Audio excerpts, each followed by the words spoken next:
জানুয়ারির 25 তারিখ এই আগমন উপলক্ষে আমরা দীর্ঘ 21 বছর উনি চট্টগ্রাম আগমন করছেন এবং সেই উপলক্ষে আমরা এখন আমাদের সামনে পেয়েছি আমরা 38 নং ওয়ার্ড, যিনি যাকে জনতার কাউন্সিলর বলা হয়, জনতার সেবক, এবং আমরা হানিফ ভাইয়ের কথা বলবো যে আগামী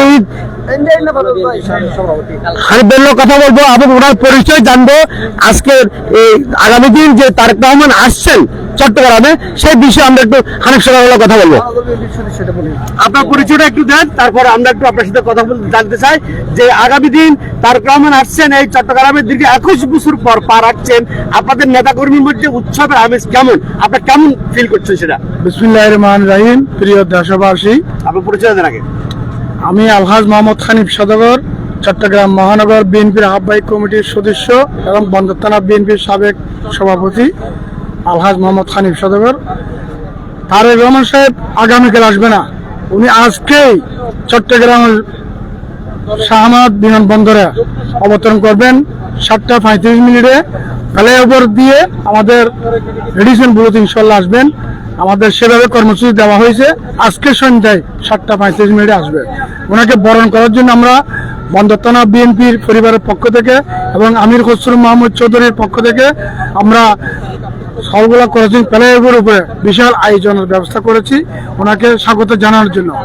আজকে আমরা দেখতে পেলাম উনি 21 বছর পর চট্টগ্রামের এই প্রোগ্রাম ঐতিহাসিক ময়দানে আসতেছেন, যিনি বাংলাদেশের যখন নেতৃত্ব শূন্য, সে বাংলাদেশের হাল ধরার জন্য আল্লাহ ফেরেশতার মতন বাংলাদেশের প্রতিনিধিত্ব করার জন্য তারেক রহমান সাহেবকে আমাদের মাঝে উপহার হিসেবে ফেরত দিয়েছেন। আমরা আজকে ওনাকে মন ভরে অধিক উৎসাহ উদ্দীপনা দিয়ে ঈদের এনএস নিয়ে এবং তার চেয়ে আরো বেশি উৎসাহ উদ্দীপনা নিয়ে ওনাকে বরণ করে নিব আজকে সন্ধ্যায় 7:30 সময়। আজকে থেকে প্রস্তুতি চলতেছে।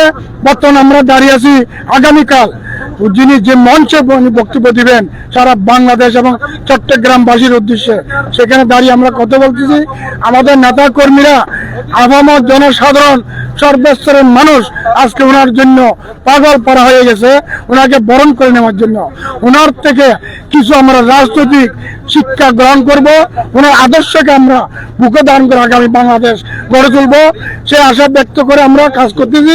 এবং আমরা দেখতেছি ওনার যে নীতি নৈতিকতা, উনি যে সর্বপ্রথম বাংলাদেশের জমিনে পা রেখে বলেছিল মদিনার সনদ এবং ইনসাফ ভিত্তিক রাজনীতি দেশের রাষ্ট্র পরিচালনা করবে, ওনার সেটার অনেক কিছু কর্মসূচি আমরা ইতিমধ্যে প্রমাণ পেয়েছি।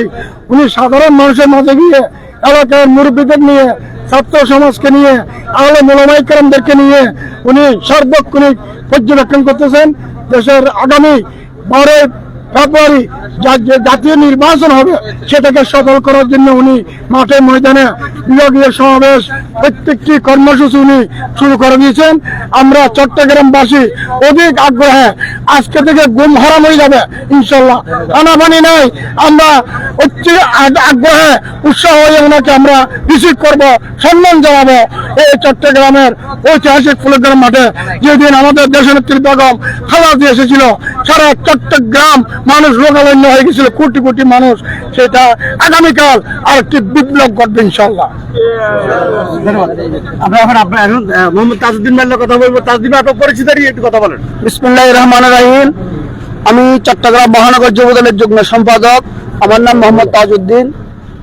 আমাদের আগামী আজকে আমাদের দলের চেয়ারম্যান তারেক রহমান সাহেব আজকে আমাদের চট্টগ্রামে অবস্থান করবেন এবং আগামীকাল আমাদের এই জনসভা হবে। আর এই 2005 সালে তারেক রহমান চট্টগ্রামের মাটিতে এসেছিলেন। আজকে দীর্ঘ 20 বছর পর আমাদের চট্টগ্রামের মাটিতে আমরা ওনাকে আবার এই ঐতিহাসিক প্রোগ্রাম মাঠে ওনার ভাষণ শুনবো। আজ থেকে 1 সপ্তাহ আগে থেকে চট্টগ্রাম মহানগরের মধ্যে শ্বাস পড়ে গিয়েছে। চট্টগ্রাম মহানগরের আনাচে কানাচে অলিতে গলিতে লোকারণ্য হয়ে যাবে ইনশাল্লাহ। 10 থেকে 15 লক্ষ মানুষের সমাগম হবে। আমরা যারা দলের দায়িত্বশীল আছি, আমরা তৃণমূল পর্যায়ের নেতা কর্মীরা আছি, ইনশাল্লাহ আমরা রাত থেকে এই মাঠে অবস্থান করব এবং সুন্দরভাবে সুশৃঙ্খলভাবে আমরা মাঠে অবস্থান করে চট্টগ্রামবাসীকে জানান দেব এই চট্টগ্রাম থেকে 16টি আসন যেন আমরা দানের শীষে উপহার দিতে পারি, সেই প্রত্যাশা আমরা রাখতেছি। এবং আমাদের চট্টগ্রামবাসী মা বোন ভাই এবং স্টুডেন্ট ছাত্র ছাত্রী সকলের প্রতি আমাদের উদাত্ত আহ্বান রইল, চট্টগ্রাম মহানগরের তারেক রহমানকে যেন আমরা এই 16টি আসন উপহার দিতে পারি। সমস্ত ভেদাভেদ ভুলে গিয়ে কাঁধে কাঁধ মিলিয়ে এক কাতারে এসে আমরা যেন দানের শীষের পক্ষে কাজ করি এবং আমাদের চট্টগ্রাম 11 আসন থেকে বাংলাদেশ জাতীয়তাবাদী দলের বিএনপি স্থায়ী কমিটির সদস্য যিনি 4বার নির্বাচন করেছেন, যিনি সাবেক বাণিজ্য মন্ত্রী ছিলেন, সেই জননেতা আমির খসরু মাহমুদ চৌধুরী আমাদের 11 আসন থেকে নির্বাচন করতেছেন। আমরা যেন ওনাকে বিপুল ভোটে নির্বাচিত করে সংসদে পাঠিয়ে বাংলাদেশের মন্ত্রিত্বের সবাই যেন ভালো একটি আশা দেখতে পাই। ধন্যবাদ। আর কেউ কিছু বলবেন? তার সংক্ষেপে আপনি একটু বলেন। বিসমিল্লাহির রহমানির রহিম। আমার নাম মোহাম্মদ জসিমউদ্দিন, 38 নম্বর ওয়ার্ড ছাত্র দলের সাবেক সভাপতি, এখন চট্টগ্রাম মহানগর তথা বন্দর থানা বিএনপির সাথে জড়িত।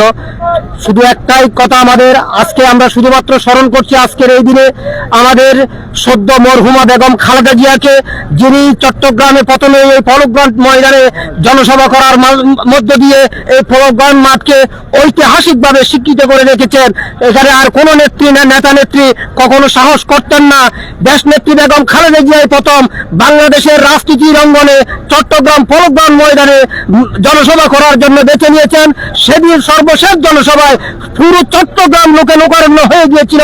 আমরা আশা করছি দীর্ঘ 21 বছর পর দেশ নায়ক আগামী রাষ্ট্রপ্রধান, যিনি যাকে আমরা রাষ্ট্রপ্রধান হিসেবে তাকে বাংলাদেশের 18 কোটি মানুষ ইতিমধ্যেই স্বপ্ন দেখতে শুরু করেছেন, যিনি বাংলাদেশ জাতীয়তাবাদী দলের চেয়ারম্যানের দায়িত্ব গ্রহণ করে ইতিমধ্যেই নির্বাচনী প্রচারে নেমেছেন। উনি যেখানেই যাচ্ছেন আপনারা দেখেন লক্ষ লক্ষ লোকের সমাগম হচ্ছে। এমন কোন জায়গা নেই যিনি 10টার সমাবেশ রাত 2টার সময় করতে হচ্ছে। সর্বশেষ গতকাল তিনি নারায়ণগঞ্জের একটা সমাবেশ করেছেন ভোর 4টা বাজে।